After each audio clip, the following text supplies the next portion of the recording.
Inspector Mohammad Imtiaz जी को, BSF के constable Deepak ji को, आर्मी के लांस नायक दिनेश कुमार जी को, सुनील कुमार जी को, मुरली नायक जी को, अली शेख जी को और पवन कुमार जी को, जिन्होंने अपनी शहादत देकर ऑपरेशन सिंदूर में अपनी वीरता और शौर्य का परिचय दिया और पाकिस्तान को मुंहतोड़ जवाब देने के लिए अपना सर्वोच्च बलिदान दिया। मान्यवर, कल से लेकर आज तक दोनों सदनों में सरकार की ओर से बहुत सारी बातें कही गई, अपना मुंह से खुद ही बखान किया गया, हमने ऐसा कर दिया, हमने वैसा कर दिया। हम भारत की सेना का, भारत के बहादुर सैनिकों का, बहादुर जवानों का बार बार नमन करेंगे, उनकी शौर्य और वीरता को बार बार प्रणाम करेंगे, लेकिन आपके नाकारेपन पर 1000 बार सवाल पूछेंगे मान्यवर,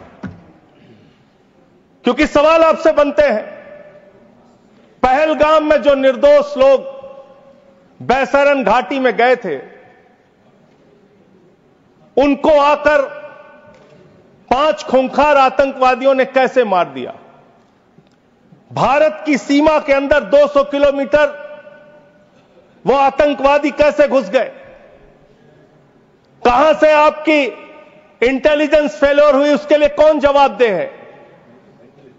और जब हम सर्वदलीय बैठक में बैठे थे, आदरणीय लीडर ऑफ अपोजिशन भी वहां पे थे, त्रुचि शिवाजी भी थे, और मान्यवर हमको बताया गया, सरकार के द्वारा बताया गया कि बैसरन घाटी में सिर्फ अमरनाथ यात्रा के 15 दिन पहले ही लोग आते हैं। ये तो पता नहीं किस गलती से होटल वालों के साथ मिलकर बैसरन घाटी को खोल दिया गया। अब इतने सारे अलग अलग दलों के नेताओं को सरकार के जिम्मेदार मंत्री, गृह मंत्री की मौजूदगी में, रक्षा मंत्री की मौजूदगी में गलत जानकारी दे रहे हैं। बाद में जब हमने पता किया तो पता चला कि हमेशा वो बैसरन घाटी खुली रहती है, लेकिन वहां सुरक्षा के कोई इंतजाम नहीं थे मान्यवर। वो लोग चीखते रहे, चिल्लाते रहे, रोते रहे, बिलखते रहे, अपनी जान गंवाते रहे, सहायता मांगते रहे, लेकिन उनकी सहायता करने वाला कोई नहीं था। मैं गया था शुभम द्विवेदी जी के घर कानपुर में मान्यवर, और उनके पिता ने रो के एक ही मांग कही। उनकी पत्नी का रो रो के बुरा हाल था, उनके परिवार के लोगों ने, उनके पिताजी ने रो रो के एक ही बात कही, हमारे बेटे ने देश के लिए अपनी शहादत दी है। जो लोग इसमें मारे गए हैं, सरकार हमें क्या मदद देती है उससे हमें लेना देना नहीं, कम से कम हमको शहीद का दर्जा दिया जाए। ये उनकी पीड़ा थी, उनकी मांग थी। मैं आपके माध्यम से सरकार तक उनकी भावनाएं पहुंचाना चाहता हूं मान्यवर। बताया गया कि जब यह घटना हुई, उसके बाद देश के गृह मंत्री वहां जाते हैं। देश के गृह मंत्री ने जाके वहां प्रेस कॉन्फ्रेंस किया, अपनी बात कही। उसके बाद प्रधानमंत्री को इसकी सूचना मिलती है। प्रधानमंत्री जी अपना कार्यक्रम छोड़ के भाग के आते सऊदी अरबिया से। पूरा देश इंतजार कर रहा था कि प्रधानमंत्री जी आ रहे हैं। प्रधानमंत्री जी निश्चित पहलगाम जाएंगे। प्रधानमंत्री जी पहलगाम नहीं गए मान्यवर।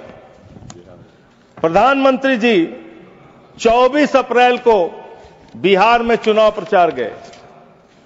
प्रधानमंत्री जी 1 मई को महाराष्ट्र, केरला और आंध्र प्रदेश में उद्घाटन करने के लिए गए। प्रधानमंत्री जी फिल्मी सितारों को संबोधित करने गए, फिल्मी सितारों को संबोधित करने गए, लेकिन जो लोग पहलगाम में मारे गए थे उनकी पीड़ा, उनका हाल, उनका दुख, उनकी तकलीफ जानने के लिए नहीं गए। मान्यवर, यहां कहा गया सेना के शौर्य को, बहादुरी को नमन कीजिए। हम करेंगे, बार बार करेंगे, लेकिन आपने सेना के लिए क्या किया? जया बच्चन जी कह रही क्या है, यह देश जानना नहीं चाहता? जया बच्चन जी कह रही हैं कि आप गलत बोल रहे हो। कौन कह रहा है? जया बच्चन जी। आपने उतनी दूर से नहीं सुना होगा मान्यवर, आपने सुना नहीं होगा। आप सुन लीजिए मान्यवर, आप सुन लीजिए, कृपया सुन लीजिए मान्यवर। तो फिल्मी सितारे जो आपने कहा ना, वो जिस तरह से आपने कहा कुछ डेरोगेटरी लगा, यही मेरा ऑब्जेक्शन। मान्यवर, नहीं, मैं ये नहीं कह रहा हूं कि फिल्मी सितारों को आपने संबोधित किया या किसी आप कार्यक्रम में गए, लेकिन आपकी पहली प्राथमिकता भारत के प्रधानमंत्री के तौर पे क्या थी? सवाल यह है कि पहली प्राथमिकता आपकी क्या थी? पहली प्राथमिकता थी देश में आते, बिहार का चुनाव छोड़ते, पहले आप पहलगाम जाते। पहले आप उस घटना स्थल पे जाते। हमारा सवाल यह है, अभी त्रुचि शिवाजी बहुत दुखी थे, कह रहे थे प्रधानमंत्री कहां हैं, सदन में क्यों नहीं आए, प्रधानमंत्री कहां हैं, प्रधानमंत्री कहां हैं? अरे शिवाजी, वो अवतार है, इंसान नहीं है, वो अवतार है, कृपया इधर भगवान है, अदृश्य। इधर देखें, अदृश्य नहीं, कल तमिलनाडु में ही थे अभी सर, सर ये बड़े परेशान है कि प्रधानमंत्री जी सदन में नहीं आए। प्रधानमंत्री जी अवतार हैं, वो अदृश्य रह के भी कहीं मौजूद हो सकते हैं, उनको आना नहीं होता शारीरिक रूप से, वो प्रकट हो जाते हैं, प्रकट हो जाते हैं, नॉन बायोलॉजिकल है सर वो।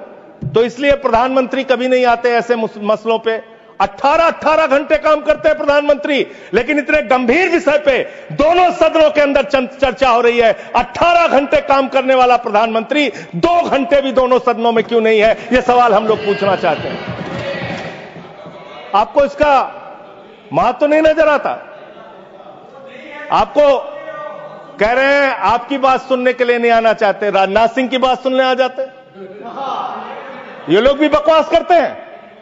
हम लोग जब बोले मत सुनो, भेज दो वापस, कम से कम अपने लोगों की तो सुनने आ जाओ। बकवास वो भी सुनने नहीं आते। बकवास बोला सर, बकवास अब नहीं, उन्होंने बोला हट जाएगा दोनों। जैसे आप उनका सुन ले, वैसे मैंने उनका सुन लिया, मैंने उनका सुन लिया। तो आपके मंत्री यहां बकवास करते हैं? आपके माननीय मंत्री, सांसद, नेता जो आते हैं यहां बकवास मत बोलिएगा, आप चेयर ने मना कर दिया। चलो मान्यवर, ये सेना के सम्मान की बात हो रही है। आपने कितना सेना का सम्मान किया? 3 साल तक भारत के सेना की भर्ती बंद रही मान्यवर, और उन 3 सालों में भर्ती बंद होने के कारण 1,80,000 सेना की तादाद को कम किया गया। उसके लिए आप जिम्मेदार हैं। बार बार आपसे सवाल पूछा जाएगा और आपकी आलोचना होनी चाहिए। आपने भारत की सेना में भर्ती होना, वो चाहे उत्तर प्रदेश का नौजवान हो, चाहे बिहार का, चाहे हरियाणा का, चाहे राजस्थान का, चाहे हिंदुस्तान के किसी कोने का हो, उसके लिए गौरव और सम्मान की बात होती थी। सुबह 4 बजे उठ के दौड़ लगाता था, मेहनत करता था, उसकी मां दूध पिला के तैयार करती थी अपने बेटे को कि कभी जरूरत पड़ेगी तो अपने प्राणों की आहुति देके भारत माता की रक्षा करेगा। ये आपने उस जगह पे 4 साल की नौकरी कर दी। आप सेना के सम्मान की बात करते हैं। आपके पास सब कुछ के लिए पैसा है, अपने दोस्तों के ऊपर लुटाने के लिए लाखों हजारों करोड़ रुपए है, लेकिन सेना के जवान को आपने अग्निवीर बना के 4 साल की योजना में उनको जवान बना दिया। उनके लिए तनख्वाह देने के लिए पैसा नहीं है आपके पास।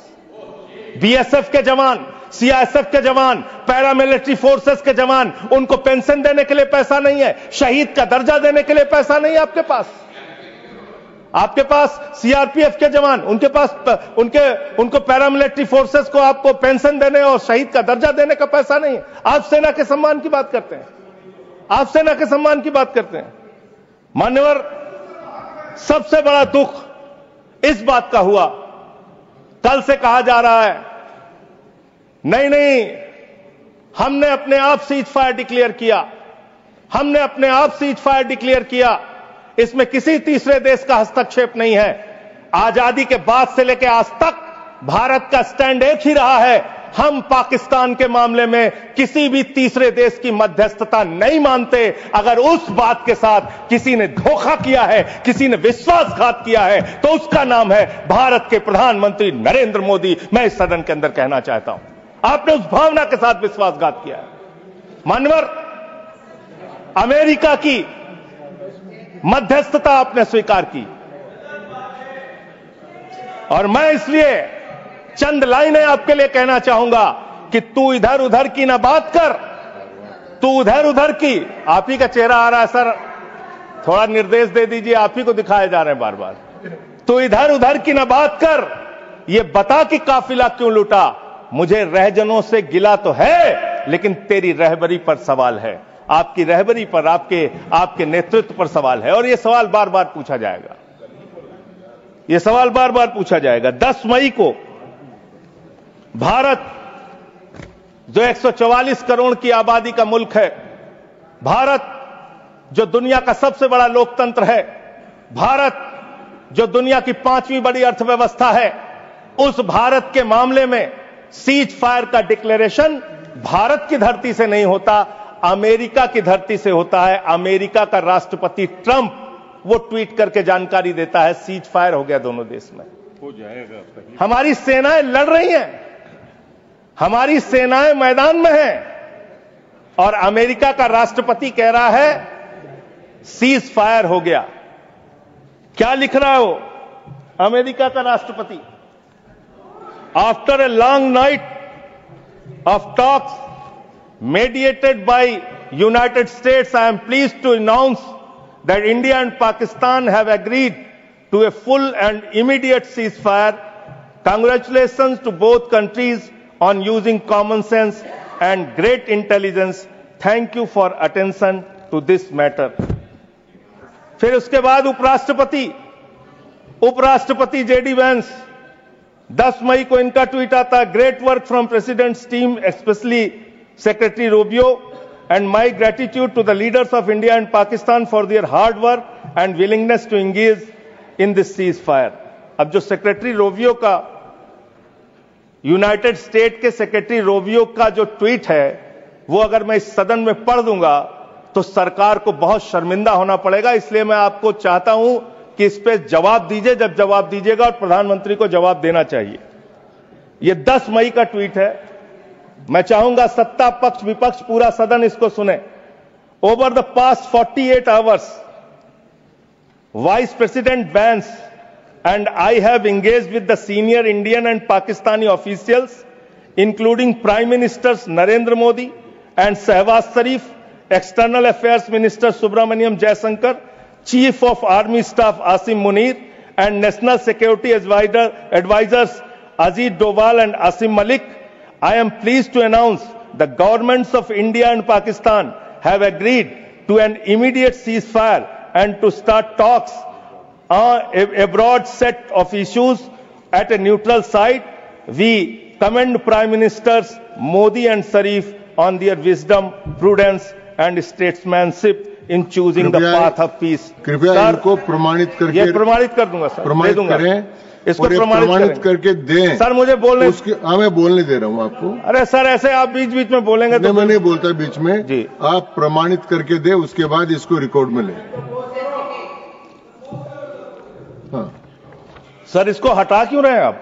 नहीं हटा रहा हूँ, मैं ये कह रहा हूँ कि आप मैं ये कह रहा हूं कि ये प्रोसीडिंग में जाएगा। मैं इसको दे रहा हूं सर, आपको दे दूंगा। हाँ दीजिए, दे दूंगा सर। मान्यवर, मैं बड़ी विनम्रता पूर्वक इस सरकार से ये पूछना चाहता हूं कि ये सेक्रेटरी, यूनाइटेड स्टेट का सेक्रेटरी जो है रूबियो, वो कह रहा है 10 मई को कि पिछले 48 घंटे से प्रधानमंत्री नरेंद्र मोदी से, पाकिस्तान के प्रधानमंत्री शरीफ से, वहां के एडवाइजर आसिम मलिक से हम लोग बातचीत कर रहे थे। आसिम मलिक कौन है सर? आसिम मलिक कौन है? आसिम मलिक है आईएसआई का चीफ, जो पाकिस्तान के द्वारा प्रायोजित आतंकवाद का संरक्षक है। भारत की सरकार उससे बातचीत कर रही थी जब सेना लड़ रही थी।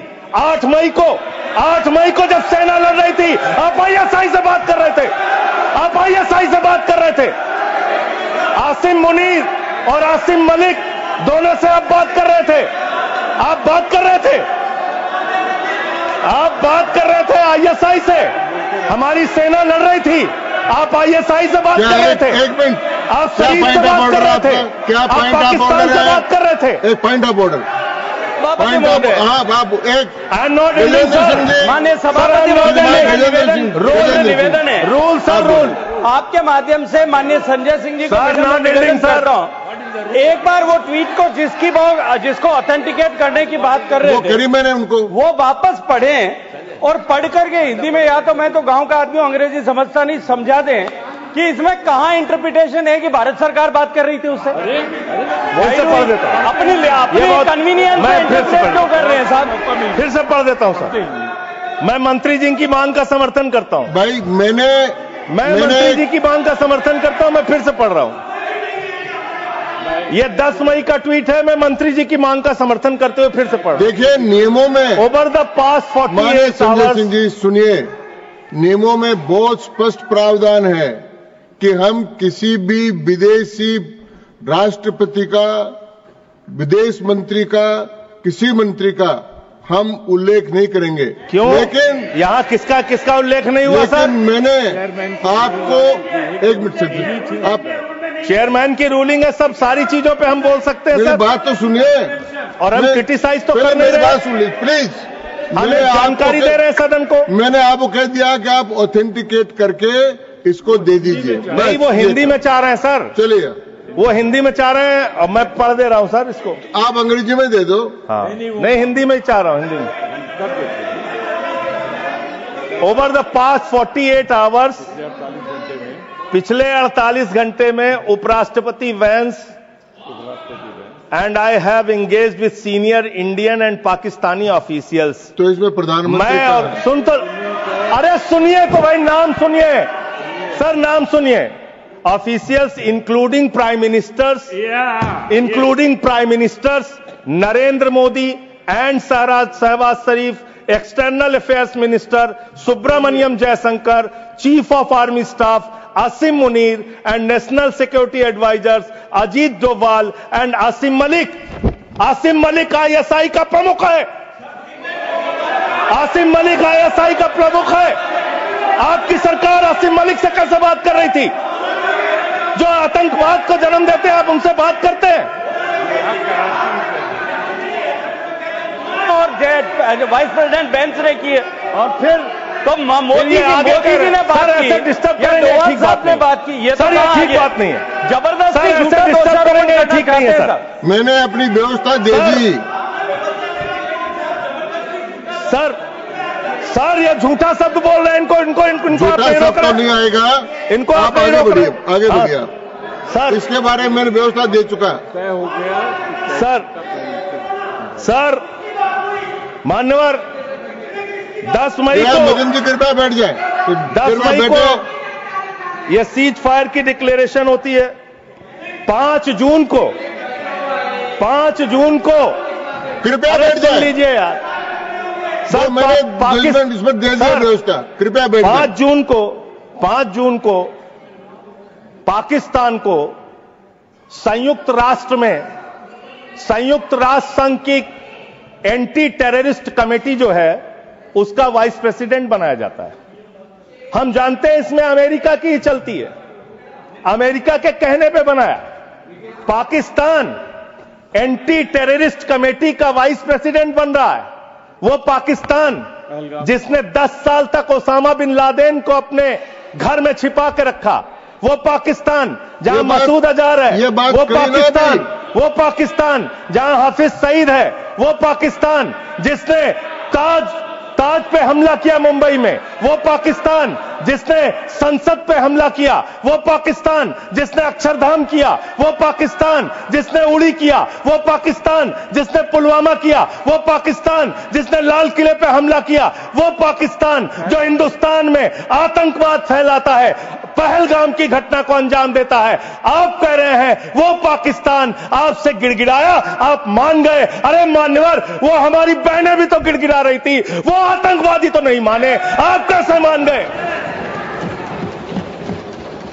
वो बहनें भी तो गिड़गिड़ा रही थी मान्यवर, वो भी तो कह रही थी आतंकवादियों के सामने कि मत मारो मेरे पति को, मत मारो, लेकिन मारा उन्होंने। आप कह रहे हैं पाकिस्तान का डीजीएमओ बात कर गया, पाकिस्तान के डीजीएमओ ने कह दिया कि अब हम आगे कोई घटना नहीं करेंगे। आप मान गए उनकी बात? जिन्होंने संसद पे हमला किया, जिन्होंने लाल किले पे हमला किया, जिन्होंने मुंबई के ताज पे हमला किया, जिन्होंने अक्षरधाम पे हमला किया, जिन्होंने पहलगाम किया, जिन्होंने उड़ी किया, आप उनकी बात मान गए? पुलवामा किया, और पुलवामा मान्यवर, आप सेना के सम्मान की बात करते हैं मान्यवर। 19 जून को अमेरिका ट्रंप के लिए प्रचार करने मैं नहीं गया था मान्यवर। ट्रंप के लिए प्रचार करने महामानव गए थे, मैं नहीं गया था।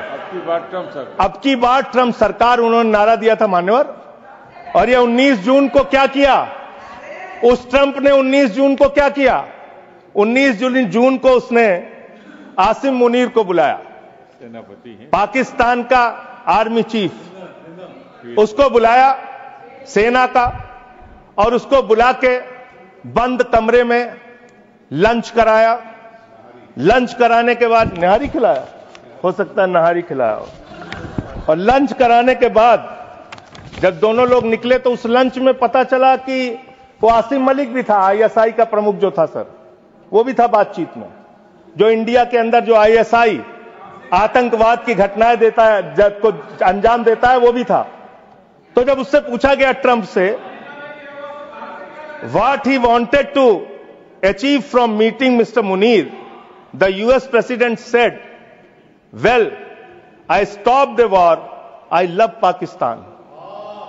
आई लव पाकिस्तान, ये ट्रंप बोल रहा है। मोदी का दोस्त, सर बार बार आप ही आ जा रहे हैं, मना कर दीजिए, ऐसे क्यों कर रहे हैं? बार बार आप ही आ रहे हैं। आई लव पाकिस्तान, ऐसे स्ट्रेटेजिक खेल मत खेलिए सर। आई लव पाकिस्तान कह रहा है ट्रंप। वहां पाकिस्तान और अमेरिका का इलू इलू चल रहा है, और आप कह रहे हैं अब की बार ट्रंप सरकार। आप कह रहे हैं 14 फरवरी को जाके, 14 फरवरी 2025 को प्रधानमंत्री जी गए थे, मागा plus मीगा becomes mega partnership for prosperity. आप कह रहे हैं मोदी जी 14 फरवरी को गए थे। 14 फरवरी 2025 को जब आप गए थे तो 7 फरवरी को वही अमेरिका हमारे भारतीयों को बेड़ी में बांध के अमृतसर में उतारा था सर। आप यहां उतरे और आपने आपत्ति नहीं की। आप कह रहे हैं मेगा मीगा मागा, वहां कर रहे हैं मेगा मीगा मागा, मेगा मीगा मागा, और वो अमेरिका आपके साथ ऐसे विश्वासघात कर रहा है।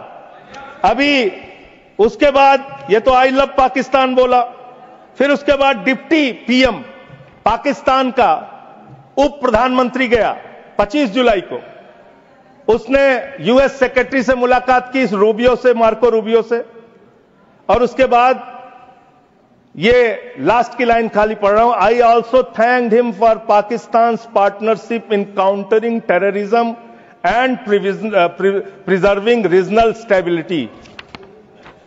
ये धन्यवाद कर रहा है, धन्यवाद कर रहा है। अमेरिका का मार्को रूबियो सेक्रेटरी कह रहा है कि पाकिस्तान को हम धन्यवाद देते हैं आतंकवाद से लड़ने के लिए। तो मुझे एक लाइन याद आ रही है, खुलूस मतलब होता है मोहब्बत।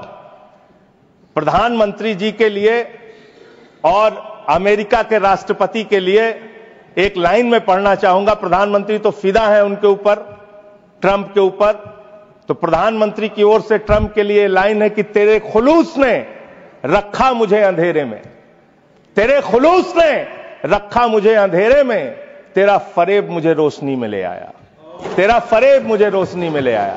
ये फरेब पे फरेब, फरेब पे फरेब, धोखे पे धोखा, ये लगातार हो रहा है। मान्यवर, अब मैं एक बहुत ही महत्वपूर्ण बात आपके सामने रखना चाहूंगा। हमारी सरकार ने कहा हम अपने वीर जवानों के लिए ताली बजाएं, हमने ताली बजाया। हम उनका नमन करें, हमने नमन किया। आपने क्या किया? भारत के सेना की बहादुर बेटी कर्नल सोफिया कुरैशी के लिए आपका बीजेपी सरकार का मध्य प्रदेश का मंत्री कहता है वो आतंकवादियों की बहन है। और यही नहीं मान्यवर, बात यहां तक नहीं रुकती। कर्नल सोफिया कुरैशी को कहा आतंकवादी की बहन है। भारत के विदेश सचिव विक्रम मिश्री जी, उनकी बेटी के लिए सोशल मीडिया पे इतनी ज्यादा आपत्तिजनक बातें लिखी गई, सरकार ने कोई कार्रवाई नहीं की और विदेश सचिव को अपना ट्विटर का अकाउंट लॉक करना पड़ा। अब अपने लोगों को सुरक्षा नहीं दे पाते, और इतना ही नहीं मान्यवर, जो हिमांशु नरवाल जी की विधवा थी, बेवा पत्नी, उसने सिर्फ इतना कहा कि आतंकवाद को आतंकवाद के तरीके से निपटिए, लेकिन देश में अमन और शांति रखिए, कोई आपस में इसको लेकर सांप्रदायिक दंगे फसाद लड़ाई झगड़े ना हो। इसमें कौन सी गलत बात कह दी? आप तो खाली ताक में रहते हैं हर मौके का फायदा उठाने के लिए। पहलगाम की घटना हुई मान्यवर, हम लोग श्रद्धांजलि अर्पित कर रहे थे और भारतीय जनता पार्टी के ट्विटर हैंडल से, मैं पूरी जिम्मेदारी से कह रहा हूं, अगर मैं गलत कह रहा हूं तो राष्ट्रीय अध्यक्ष जी यहां बैठे हैं बीजेपी के, मना कर देंगे। उन्होंने क्या पहला ट्वीट क्या आया? धर्म पूछा जाति नहीं, धर्म पूछा जाति नहीं। और जो कथावाचक मारे जा रहे हैं हमारे उत्तर प्रदेश में, वहां तो जाति पूछ के मार रहे हैं, मंदिरों में घुसने नहीं दे रहे हैं, जाति पूछ के मार रहे हैं। ये भी तो हो रहा है इस देश के अंदर। इसलिए आप विषय पर बोलिए। माननीय विषय पे बोल रहा हूं सर। नहीं, विषय नहीं, ये सर, विषय नहीं है ना, ये विषय है सर, ये विषय नहीं है। हाँ, आप विषय पर बोलिए सर, विषय यही है। नरवाल और आप एक बात मैं कह सकता हूं सर, विदेश सचिव का नाम नहीं लिखे, मंत्रालय का नाम लिखे। ये काहे के लिए? ये है सर, हम ऑफिसर्स, अच्छा चलिए ठीक, जो आपको ठीक लगे सर, जैसे आपने ऑफिसर्स का नाम नहीं ले सकते। नो, चलिए सर, नो सर, वैसे मैं एक बात कह सकता हूं और सरकार को इसको ध्यान देना चाहिए सर। मैं बड़ी गंभीरता से इस बात को कह रहा हूं। आप गोदी मीडिया से अपनी चाटुकारिता दिन रात करवाना चाहते हैं, करवाइए, कोई हमें दिक्कत नहीं है, वो लोग करेंगे ही।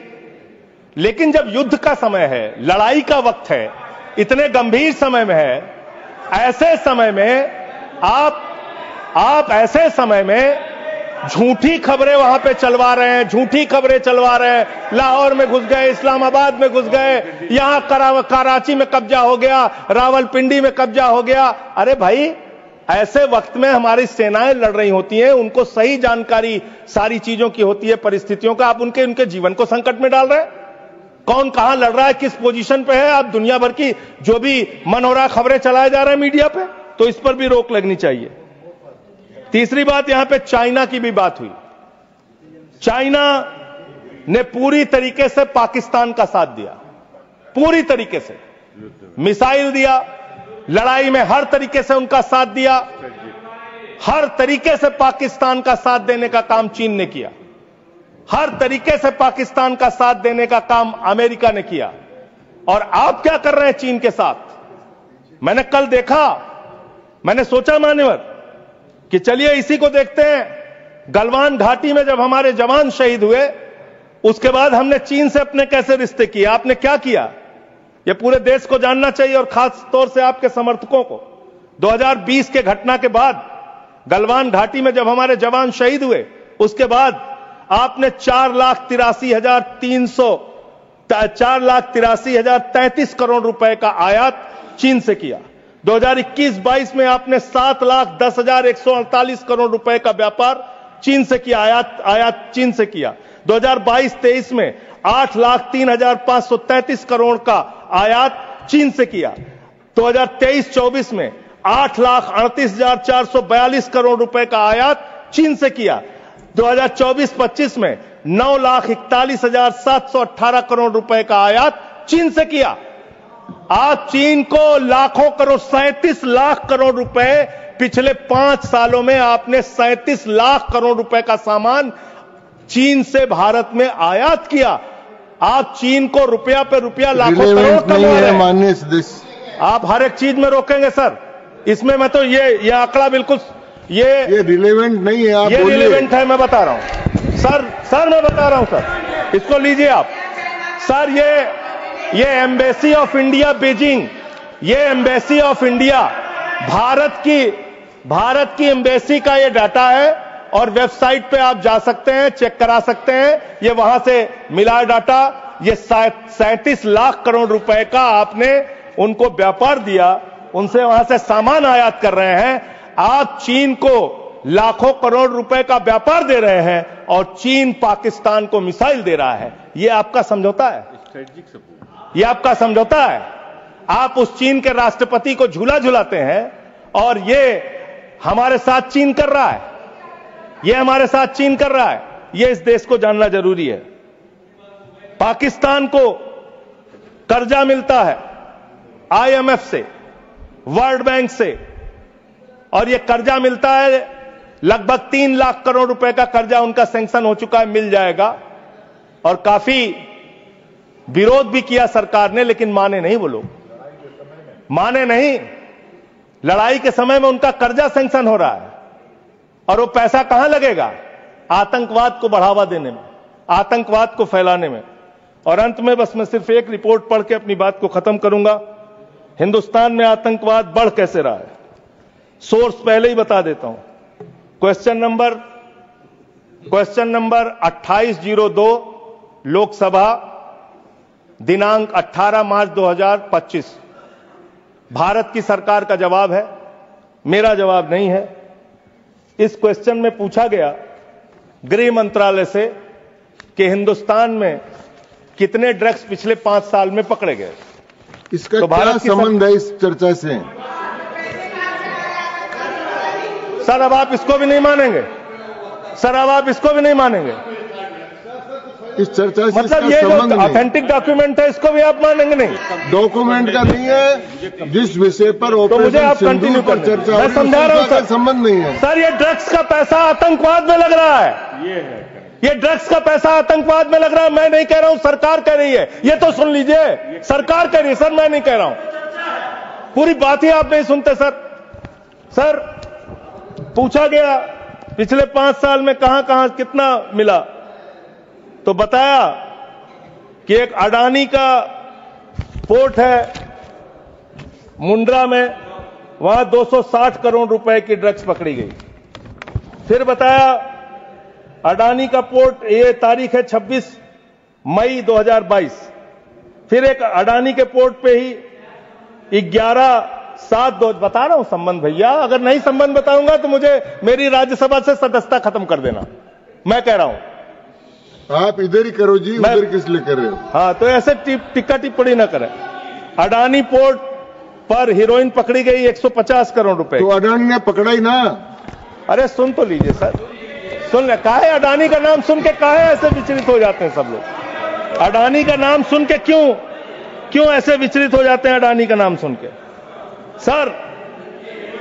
और ये जो पकड़ा गया, तो जिसमें जो लोग गिरफ्तार हुए, इसका भारत की सरकार ने अपोज किया, करना भी चाहिए। एनआईए ने किया, संजय सिंह ने नहीं किया, एनआईए ने, करना चाहिए, किया इन्होंने।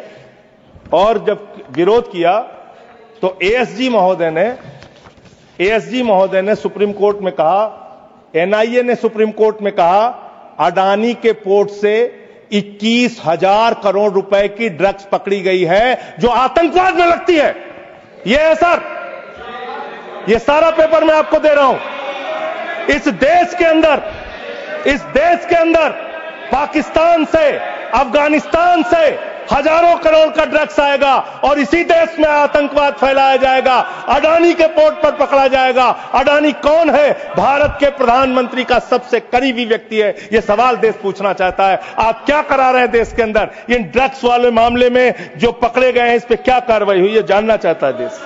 समाप्त हुआ माननीय सदस्य। मान्यवर, अभी बहुत समय है सर, 35 मिनट समय है। 35 मान्यवर, 35 मिनट समय। मान्यवर, मैं अंत में एक ही बात कहना चाहता हूं।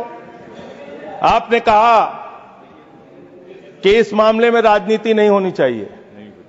राजनीति करता कौन है? हर मामले में आप राजनीति करते हैं। हर मामले में आप राजनीति करते हैं। हमेशा विपक्ष को ब्लेम करते हैं, विपक्ष को देशद्रोही कहते हैं, विपक्ष को गद्दार कहते हैं। आप पूरी दुनिया में घूमते हैं, एक देश आपके समर्थन में नहीं आता, एक भी देश आपके पक्ष में खड़ा नहीं होता, लेकिन जब आपको जरूरत होती है आप कहते हैं विपक्ष के लोगों पूरी दुनिया में जाओ और भारत के पक्ष में बोल के आओ। गए विपक्ष के लोग, हमारी भी पार्टी के 2 सांसद गए और हम सरकार का पक्ष दुनिया में रख कर आए। जब भी देश पे संकट होगा हम आपके साथ खड़े हैं, लेकिन लोगों को बांटने का काम, अपमानित करने का काम और रोज रोज इस तरीके से गद्दार कहने का काम बंद कीजिए। बहुत बहुत धन्यवाद। धन्यवाद। Shri येरम Venkat Subba Reddy. Shri येरम Venkat Subba Reddy. Yes, sir. Thank you, Vice Chairman, sir, for giving me this opportunity to explain.